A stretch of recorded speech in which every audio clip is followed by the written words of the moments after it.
Hello, welcome to Writers Reading. This program is brought to you as a public service presentation of WPRG TV5, Harold, Kentucky. The book you were just looking at is Down Mare Creek Road.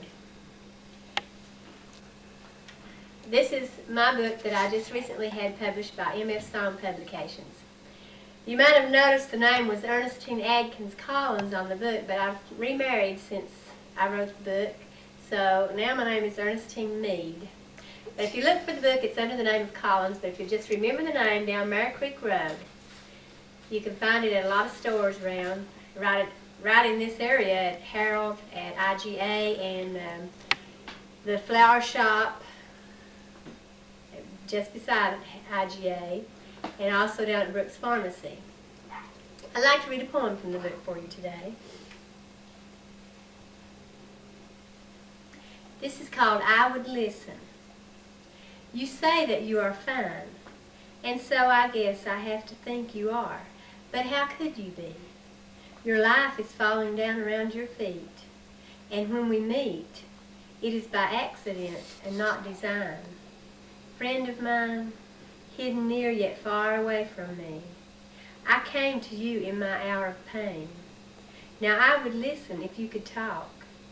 You took your form from me. Don't take your soul.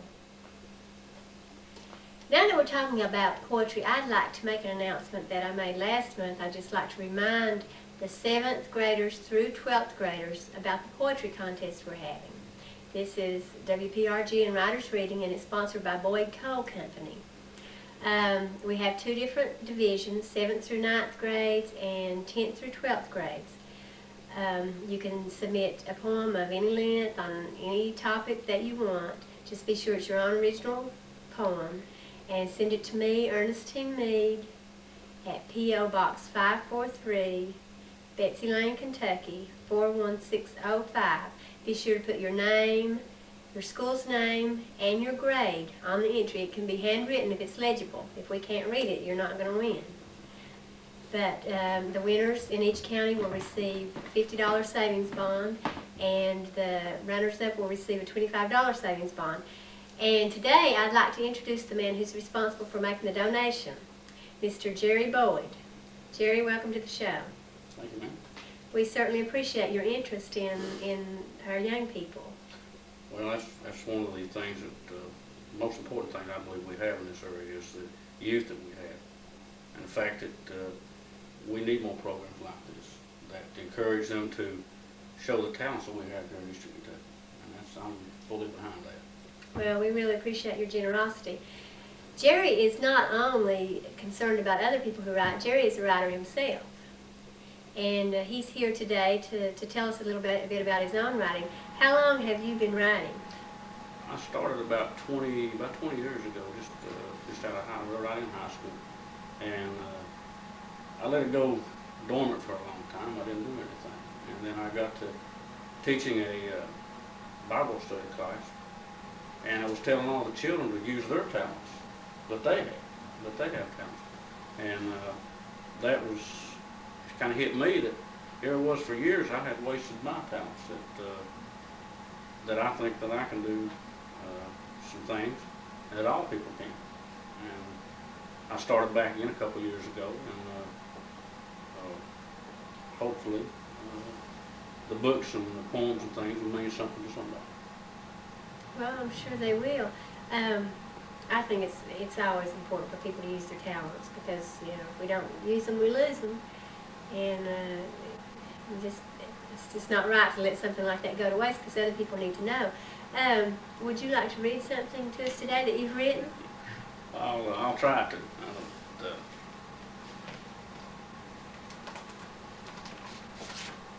I brought a few with me, but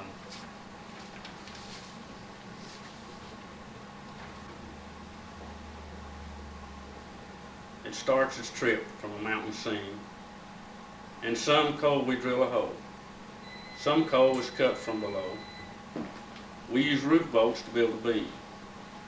The hole we drilled is loaded and shot. A scoop picks it up off the mine floor. He hurries to the dump and pushes it out, where a feeder crushes it some more. It's then put on a belt to continue outside. In some mines, this can be a long ride. Sometimes dumped from a belt line to belt line. How does a lump of coal survive? Once outside on a stacker belt it goes. From the top of this it hits the ground below. As an inloader rushes in, dumped into the bed of a coal truck, where another leg of the journey will begin. Sometimes to a barge, sometimes a train. This lump of coal will shine even in the rain. Off to the furnace it goes, red hot and glows. Its journey's nearly ended, everything's all right.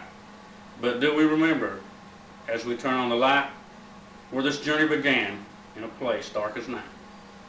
Well, that's cute. Well, we know what you do for a living, don't we? Yeah, coal mine. Coal mine. How long have you done that? Nearly 20 years. Almost 20 years of coal mine. So you've been doing that about as long as you've been writing? That's occupied the biggest part of my time. It's a job. It's very rare moments that I get to write. And I enjoy doing it. I enjoy the release, I guess it gives me. I enjoy being able to put an idea that I have, put it on paper. So you write on paper? You handwrite Yes, your stuff? that's what I have been doing now. I have a computer and I'm trying to learn how to operate that so that it'll make it a lot easier for me to do the words, to have to do it over again. I write, if I have an idea, I try to write the idea down. Now, I had all kind of ideas in the past, and I would be going along and think of something real good, or I thought it was. And then I would just let it slip away and not even write it down. And I've gotten into a habit now of taking a pad and pen with me, and I jot down my thoughts and keep them for later references to finish up what I started on. Do you ever get up in the middle of the night to write? I have written late into the night Yeah. several times. That's about some of the time. That's about really the only time that I do get to write. Probably is late at night after the children are in bed and settle down for a while. I get to write for them. Have you sent any of your work anywhere? No, I haven't. I've been accumulating. I intend to do some things with it during a very short amount of time. I've been accumulating the work that I have done.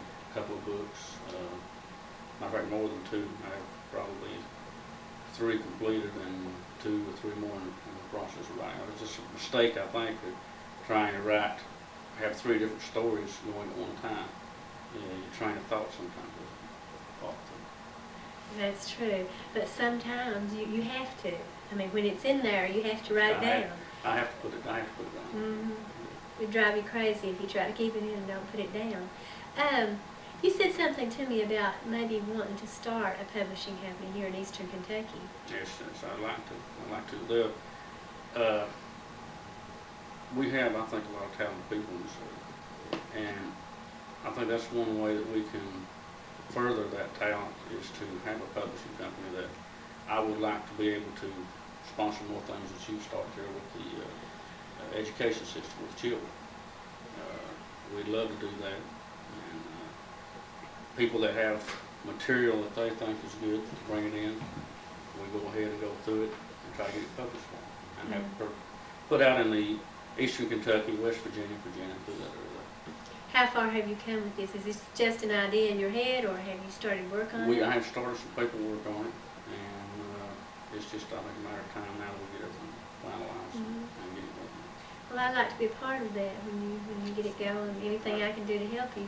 Well, I appreciate that. Do you have something else you'd like to read to us today? Well, we'll try this.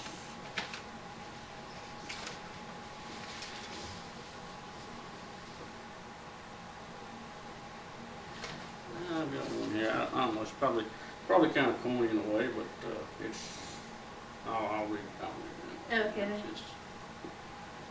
Just break my heart and mend it back again. Smile softly and melt my troubles away. I hope someday I'll be your closest friend. Listening to me when I don't think you are, then repeating everything back to me. When I tell you of stories of a distant star. Your bedtime is usually 8, but somehow it's always past 10. When you say your last good night. The bathroom, a drink of water, and when my patience is turning blue, as you walk in one last time, smile and say, "Dad, I love you." That makes me feel on top of the world. As you slowly turn and walk away, because then I know you're Daddy's little girl. That's written to Peggy, I'm sure. I'm sure. That's exactly right. Well, I like That's that. little girl. Now, you've been reading poetry today. Is that what you mostly write? No, poetry is something that if I think of something, I try to sit down and write it within 30 to 45 minutes. But mostly what I like is a story, a book, novel type. And but those are so lengthy that I've been writing on one for quite a while. I enjoy it, but if I had more time to do it, I'd rather write the book than write probably poetry or anything. But whatever suits me. So, like, how many pages have you got on the book? Oh, goodness. The one that I'm currently writing on now, I've probably written about 100 pages on it so far. And What's the general idea of the story? the general idea is I am trying to take some things and incorporate them together. One is taking characters, different characters in a story, and having an in-depth study of each character and letting that character grow as the story goes along, as a relationship between people, friendship, troubles, crisis in their life. And then to make the storyline also interesting, and then I try to blend the storyline in with current problems that we have today, that we encounter through different aspects of life, with politics and the world problems that we have now. I try to take those and incorporate them into the story as it's a science fiction, but it tries to relate to a lot of current problems we have. Do you know what the name of the book is going to be? I have a couple of ideas for names, but I've not chosen one particular right now. So I'm kind of waiting on that. Okay. Well, I've read some of Jerry's story, and I really enjoyed it. So if you see a book come out by Jerry Boyd, you'll know that it's something interesting that you'd like to read. Jerry, I'd like to thank you for being on the show today and for reading for us, and also especially for the check. Here's the check. So you kids out there that want to enter the poetry contest, I've got the check here with me, so you know you'll get your savings bond if you win. It's Boyd Coal Company that's donating the money for the poetry contest, and we really appreciate Jerry doing this for us. His generosity is really remarkable, and I want to thank you for it, and also for coming on the show today and reading for us, and you've been a wonderful guest. And maybe you can come back again sometime. I'd like to, and I appreciate the invitation. Okay, thank you. And next we have with us today, if he would come and sit down next to me,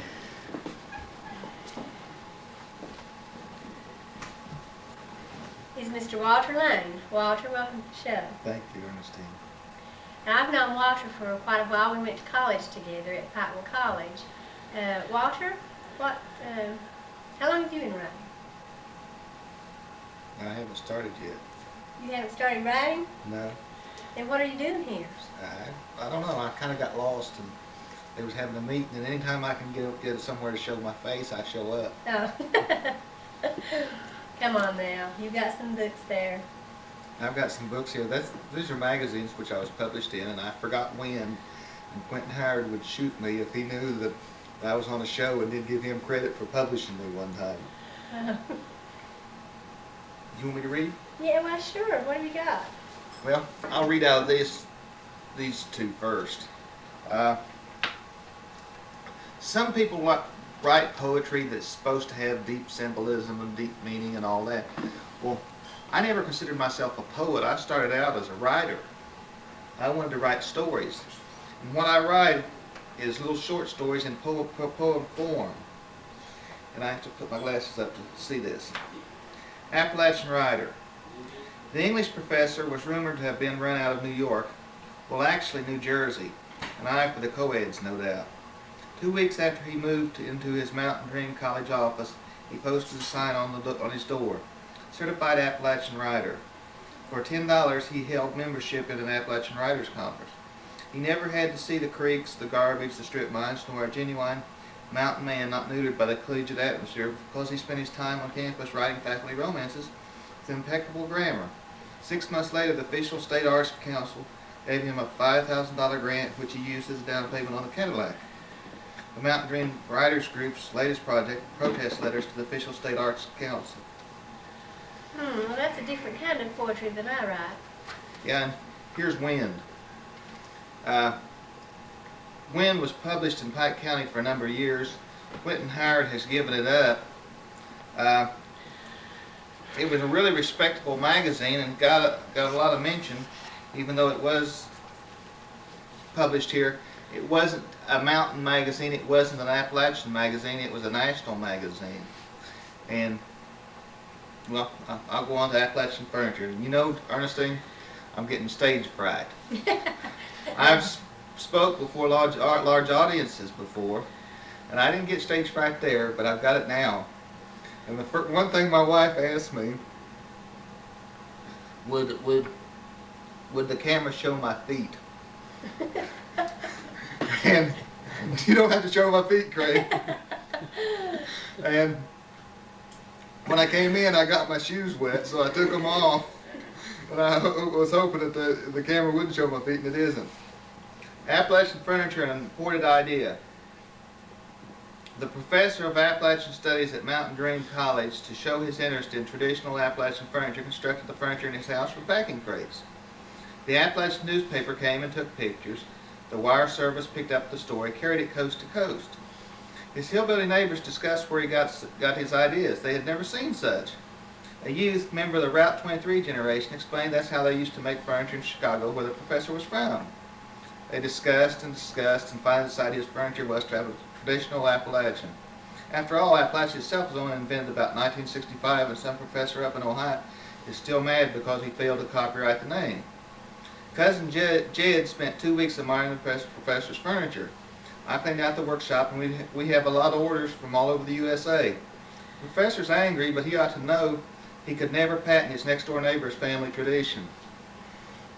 Let's stop for a minute and talk. Have you been writing since you were in college? Or before that? I just write on occasions. On occasion, though. There are writers, and then there's people who just write. I get spells, and one of the ways I clear my system when I get those spells is to write. People say write and revise and all that. Those poems that I've written there were mainly written in one session. Appalachian Furniture I pulled over beside the road at Widows Branch at Phelps, got out a sheet of paper, wrote it down, drove on, and then I added one line which I had forgotten. Most of the time my ideas percolate with me in my mind, and I just mull over them. Then when I get ready to write, I just sit down and write them out. So you don't sit down to write. You just write when it hits you. Yeah. Yeah. And once you've got it down, that's it. Yeah. You don't revise. I can't revise. I don't know how to revise. Yeah. Now, sometimes I'm like that. Sometimes something just comes to me, and I write it down, and that's it. And I wouldn't change it for anything. And then other times when I decide to write, when I just think, well, I've got to write, I'll sit down, and it takes a whole lot longer then. And then I have to revise. I've heard about people who did revision, but I'm not a revisionist. I write it, either it flies or it don't fly, and I go on to something else. Well, it's that's fine. Do you now? What were these in? These that you read? One was in Wind. Was that right? No. I was just giving Quentin a little plug here. Okay. Appalachian Heritage and Appalachian Heritage. The Appalachian Heritage people took my poems, and they were nice to me, so I published in them for a while. I have 3 magazines here, 3 different issues of Appalachian Heritage I was in. Then I was in Appalachian Journal, Wind, and Journal of General Kentucky Studies. Okay, where are these located? Appalachian Heritage and Appalachian Journal? Appalachian Heritage is located at Berea. Appalachian Journal is located at Boone, North Carolina. General Kentucky Studies, I don't know where it's located. And Wind is located at Lexington now, I think. Do you know who owns that now? When? Cope, I can't remember his first name. He's the son of the former Parkville College president. Well, let me ask you something. I know it's hard for people who are trying to get published to find someplace. How did you get in contact with these people? How did you know where they were and what to do? Well, my first publication, I got turned down at the Appalachian Express, and I thought I'd have to try somewhere else if the Appalachian Express wouldn't publish me, so I sent a bunch of stuff to the Appalachian Journal. The Appalachian Journal responded by publishing one of the things I'd sent and with a real favorable letter, and then I flooded the Appalachian Journal with my material after they published the one thing, and they wrote me and told me about Appalachian Heritage and said to try there, and I tried there, and they published my stuff, and then they asked me for more, and so I just started sending it to Appalachian Heritage. Then I got stuff that wasn't really Appalachian Heritage stuff. The stuff that's in Journal of Kentucky Studies, it was more serious, it was more ideological, it was more philosophical than it was good poetry. Even though they published it as poetry, it wasn't really good poetry. Like I say, I don't try to write poetry, and I don't really like poetry that much. I write short stories. In poem form. They call the form I use poem form, but I never even call it poetry myself. I don't consider it poetry. I just consider it short stories, but they... Yeah, very short stories. Do you have any longer ones? No, I'm not a deep thinker. Yeah. Well, I mean, it sounds deep. You know, you can write some deep thoughts in very few words. Yeah. How long after you started sending your poems or short stories, how long was it, how many years or months or whatever, before someone accepted your work? First time out. First time out? Wow, that's pretty good. Well, I had some stuff and I was talking to people about it and they said, try it. Well, like I say, I was turned down at the Appalachian Express, but I don't really consider Appalachian Express a poetry magazine. So after I was turned down at the Appalachian Express, I figured I had to try somewhere else, and I was in the college library, and I looked through, and I found an Appalachian Journal, and I got to reading it, and it had poetry in it. So I sent them some stuff, and they took that, which I won't read here. And then, like I say, after they accepted some of my stuff, I flooded them with material, and they decided that they'd had enough of it and advised me to try Appalachian Heritage, so I flooded Appalachian Heritage, and they took my material for 2 or 3 years, and I had a really good relationship with them, and they were nice about publishing my stuff, and So what are your plans for the future? You keep doing the same thing, or what? Are you writing any now? I wrote some stuff about a month ago, but it wasn't good enough. See, Ernestine, people think because you're published that everything you do is publishable. Just a small percentage of what I write is publishable. But most of what I write is just a way of, it's an emotional purgative. It's just a way of ventilating. The little stories, the little stories, when I get a good little story, I know it. But the little stories are few and far between.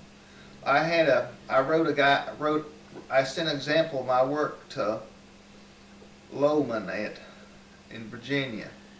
I forget what the name of his magazine was. It's a pretty popular magazine. Anyhow, he said he would accept it a conditional, and I sent him 12 along that line, 12 little stories. He didn't want one by itself. And I wrote about 3 or 4 of the little stories, and then I couldn't write anymore. I just couldn't think of any more little stories along that line. So I mulled over that for months because the guy was going to pay me $100 a story. And he was going to pay me $100 a story, and like I say, I wrote 4, and I couldn't come up with the 12 he wanted. It's hard to write just because somebody asked for it. It's hard to write along a theme. Yeah. You know, I really respect newspaper reporters. They can write a series of articles on something. Well, I can't write a series of stories. Those stories there, I have about 3 or 4 of them along that line about Appalachian professors, and then I just hit a dry well. The well went dry. I don't know whether I went to the well too often or what. Well, I guess that happens sometimes. Well, I really appreciate you being on the show, Walter. I'm glad you could come today, and maybe sometime you can come back again and read something else that you've written. I want to thank also Jerry Boyd for being on the show today and for bringing us the check for the poetry contest. And don't forget, 7th through 12th graders, about the poetry contest. We're looking forward to getting your poems as they come in. And before we go off there, I want to thank Dr. Don and WPRG for allowing us to come to you. Until next month, may God bless you.